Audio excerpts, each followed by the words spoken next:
what Gina didn't say in her presentation was that we have really developed HED, or HED, into a community from start to finish. From the time that you have an idea about bringing a business or developing a piece of property until the time that you actually open your front doors and thrive, we are part of the system.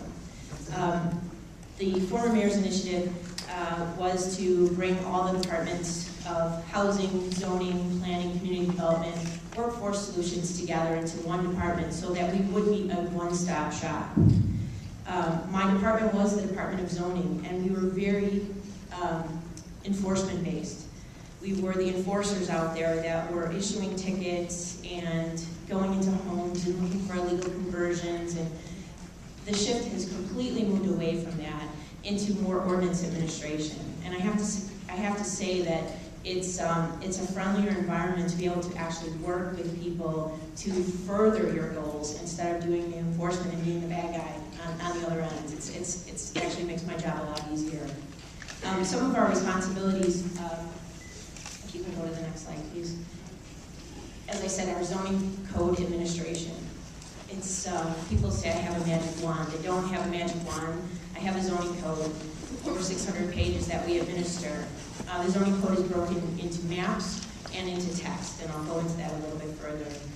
The Bureau also is broken down into a land use planning section. For years, the joke around here was the Department of Planning had no planning. We now have a planning bureau. It's a planning division. It's called Regional Planning and Urban Design, and we have a wonderful team of planners that are broken up into different sections of the city, and they really are looking at a plan for today, but a plan for tomorrow. When the economy was thriving, we really didn't have a lot of time to plan. We were so reactive. Now we actually have the opportunity, so one positive that comes out of a negative financial environment is that we have the chance to look at the slate and see what we can develop and what our city should be. So we have a wonderful group of planners in this area, and they are working with you, they are working with Alden, and they are working with community groups, and looking at blighted areas, looking at our commercial areas, looking at our residential areas, and truly drawing a vision for what the city should become.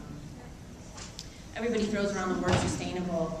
We actually have had a sustainable division for a long time here in the city, and it's a small group, but they are working on, and probably you've seen in the papers recently, urban agriculture.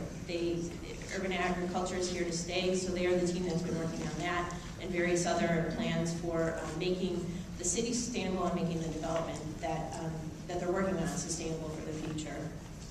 And then the future wouldn't happen without the past, and we have a historic preservation area that is amazing. They're working on landmark designations on singular buildings, on various other things throughout the city, while also working with the owners of landmark designations to actually work on some tax incentives in helping their landmark building thrive. Go to the next slide. So just to go back a little bit, what is zoning? We have a text that actually dictates what you can build, how big you can be, how much floor area ratio, what your setbacks have to be, how much parking you have to provide. That's the text of the code. It's ours to interpret, but it's there for all of you to see. We also have a map.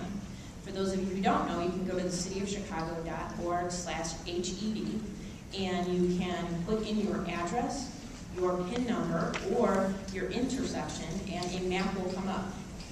Much like that. You can zoom in on your singular property, and you can find out what it's zoned. You can also find out if it's in a landmark district, if it's in an industrial quarter, if it's in a TIF district. The map is very interactive, and we have also been known to give really good directions. I don't know, people said that they stopped using maps and Google Maps and are now using our map. I didn't know it was giving directions, but it's a very, we actually have aerials, so you can actually click down right on your property and see it. It would have been distorted if I showed you what it looked like, but when you go back to your offices, your homes, check it out. It's a great site, and we're making it better by the day by continuing to put layers in to make it informative for people that are looking to buy properties or looking to locate their businesses. They'll be able to actually see what can happen on a singular piece of property. Next slide, please. And I just touched upon the text. the text people say is complicated.